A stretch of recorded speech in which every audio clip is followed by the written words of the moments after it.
विद्यार्थियों, आज हम समाजशास्त्र विषय के बीए पार्ट तृतीय के प्रश्न पत्र फर्स्ट के विषय दुर्खीम के सामाजिक तथ्य के सिद्धांत के बारे में जानेंगे। दुर्खीम के सामाजिक तथ्य के सिद्धांत में हम प्रस्तावना, पूर्ववर्तियों से प्रेरणा, सामाजिक तथ्य की परिभाषा, सामाजिक तथ्य की विशेषता, सामाजिक तथ्य के प्रकार, सामाजिक तथ्य के अवलोकन के नियम, आलोचना और लास्ट में प्रासंगिकता, इन बिंदुओं के आधार पर सामाजिक तथ्य की चर्चा करेंगे। सबसे पहले कि दुर्खीम ने समाजशास्त्र में सामाजिक तथ्य सिद्धांत क्यों दिया, क्योंकि कोई भी सिद्धांत या अवधारणा दी जाती है तो उसके पीछे कोई ना कोई कारण अवश्य होता है। दुर्खीम ने जो सिद्धांत दिया उसके पीछे कारण ये था कि समाजशास्त्र मनोविज्ञान और जीवशास्त्र से जुड़ा हुआ एक विषय माना जा रहा था, लेकिन समाजशास्त्र को मनोविज्ञान और समाजशास्त्र से पृथक करने के लिए, उसे एक स्वतंत्र विषय के रूप में स्थापित करने के लिए दुर्खीम ने सामाजिक तथ्य का सिद्धांत दिया। दुर्खीम ने कहा कि जिस तरह से अन्य विषयों की अपनी विषय वस्तु होती है, अध्ययन क्षेत्र होता है, उसी तरह से समाजशास्त्र की भी अपनी एक विषय वस्तु है, इसका अपना एक क्षेत्र है, इसकी अपनी अध्ययन पद्धतियां हैं और समाजशास्त्र मनोविज्ञान और जीव विज्ञान से नहीं जुड़ा है, बल्कि इसकी अपनी एक स्वतंत्र शाखा है। इसके लिए उन्होंने सामाजिक तथ्य का सिद्धांत दिया था। दुर्खीम ने समाजशास्त्र को न केवल परिभाषित किया, बल्कि इसके विषय क्षेत्र की रूपरेखा को भी निर्धारित किया था और इसकी अध्ययन के लिए प्रत्यक्षवादी विधि को भी सुझाया था। अब पूर्ववर्तियों का खंडन जो उन्होंने किया या प्रेरणा उनसे जो मिली, उसमें सर साइमन और ऑगस्ट कॉन्त, इन्होंने जो प्रत्यक्षवाद दिया था उससे दुर्खीम ने प्रेरणा ली और नवीन प्रत्यक्षवाद को स्थापित किया था।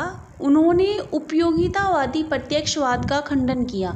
उपयोगितावादी प्रत्यक्षवाद जो व्यक्ति पर अधिक बल देता है और समाज को व्यक्ति के बाद में रखता है, लेकिन दुर्खीम ने जो नवीन प्रत्यक्षवाद की बात की उसमें उन्होंने कहा कि समाज अधिक इम्पोर्टेंट है, समाज पहले आता है और व्यक्ति उसके बाद आता है।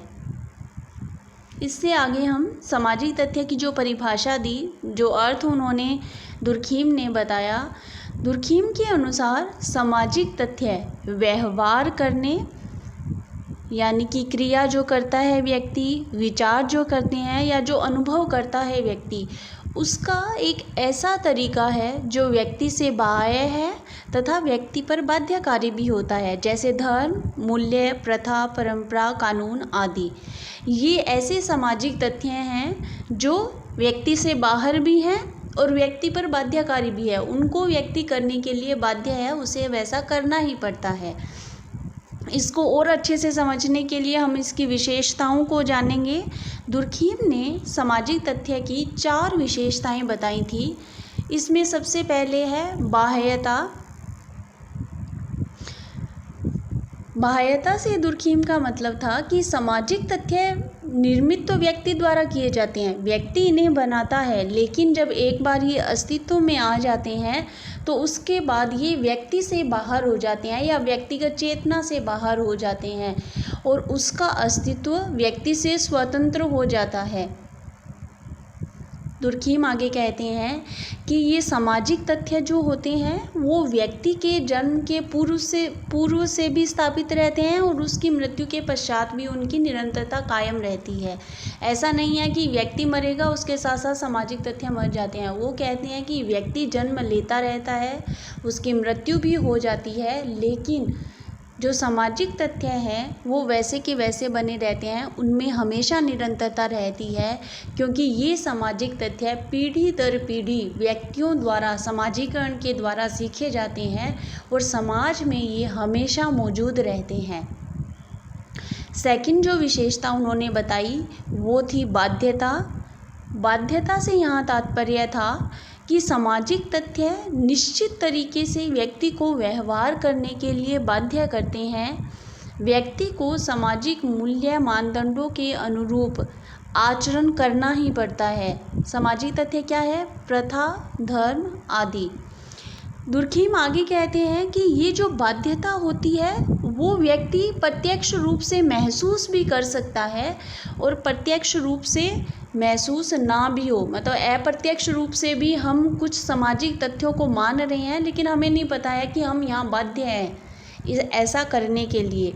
जैसा कि घर में बड़े जब आते हैं या हमारे कोई अतिथि आते हैं तो उनको हाथ जोड़कर नमस्कार करना, या बड़े कोई आ रहे हैं तो पैर छूकर उनको नमस्कार करना या उनका स्वागत करना, ये हमारी प्रथा है, ये हमारी परंपरा है। लेकिन दुर्खीम कहते हैं कि ये सामाजिक तथ्य है, हम ऐसा करने के लिए बाध्य हैं। हमारे बड़ों ने सामाजिकरण के द्वारा हमें ये सिखाया है। ये बाध्य होते हुए भी क्या होता है, हम प्रत्यक्ष रूप से इस बाध्यता को महसूस नहीं करते हैं क्योंकि हमने सामाजिकरण से उसको सीखा और हमें पता है घर में कोई आया हमने तुरंत उनके पैर छूकर हमें नमस्कार किया। हमें बार बार घर के बड़ों द्वारा या किसी के द्वारा नहीं कहा जाता कि यहाँ आपको नमस्ते करना है या बड़ों के पैर छूने हैं आपको।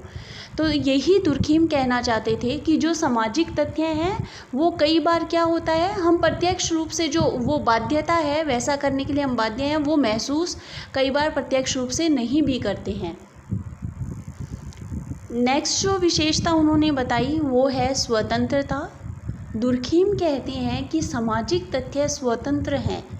उन्होंने समाज को स्यू जेनेरिस व्यवस्था कहा है। यहाँ स्यू जेनेरिस जानेंगे क्या होता है। दुर्खीम कहते हैं स्यू जेनेरिस एक ऐसी व्यवस्था है जिसमें कि कोई भी वस्तु या कोई भी तथ्य जो हैं, कोई भी ऑब्जेक्ट जो हैं वो अपने उद्भव और अस्तित्व के लिए दूसरे पर निर्भर नहीं होता है बल्कि वो स्वतंत्र होता है। समाज को उन्होंने स्यू जेनेरिस माना।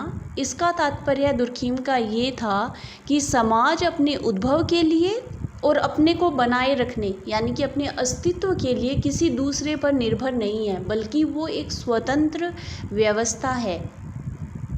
वैसे ही उन्होंने सामाजिक तथ्य को माना। उन्होंने कहा सामाजिक तथ्य स्वतंत्रता का गुण लिए होते हैं। ये जो सामाजिक तथ्य होते हैं क्योंकि कुछ समय से, कुछ दिनों से, कुछ महीनों से क्योंकि ये चली आ रही है ये व्यवस्था सामाजिक तथ्य, तो इसमें निरंतरता भी आ जाती है। लास्ट जो विशेषता है वो सामान्यता या व्यापकता की है। दुर्खीम कहते हैं जो सामाजिक तथ्य होते हैं वो सामान्य रूप से समाज में पाए जाते हैं। वो बोलते हैं एक समाज से दूसरे समाज में इनमें अंतर ज़रूर होता है क्योंकि दो समाजों की जो संस्कृति होती है, मूल्य व्यवस्था जो होती है, मानदंड होती है, मानदंड जो होते हैं वो भिन्न भिन्न होते हैं और उसकी वजह से उनका रूप परिवर्तित होता रहता है। बाकी ये जो व्यवस्था है, जो सामाजिक तथ्य है वो सामान्य रूप से समाज में पाए जाते हैं, कोई एक क्षेत्र विशेष में नहीं बल्कि संपूर्ण समाज में इन्हें देखा जा सकता है।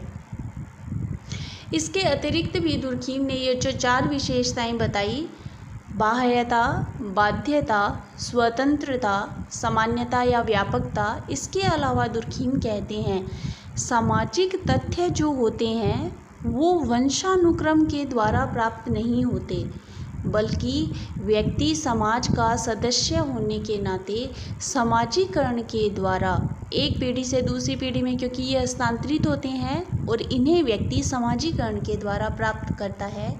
ऐसा नहीं है कि जब जन्म लेते हैं तब सब सामाजिक तथ्य हमारे अंदर या व्यक्ति के अंदर होते हैं, नहीं, बल्कि वो समाज का सदस्य होने के नाते समाज में जब उसका समाजीकरण होता है उसके द्वारा वो सीखता है।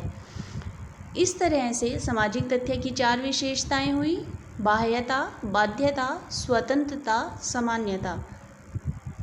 इसके आगे हम सामाजिक तथ्य के जो प्रकार दुर्खीम ने बताए वो सामाजिक तथ्य के अवलोकन के नियम, उनकी आलोचनाएं जो की गई और वर्तमान समय में उनकी प्रासंगिकता क्या है, इसके बारे में हम अपनी अगले वीडियो में देखेंगे।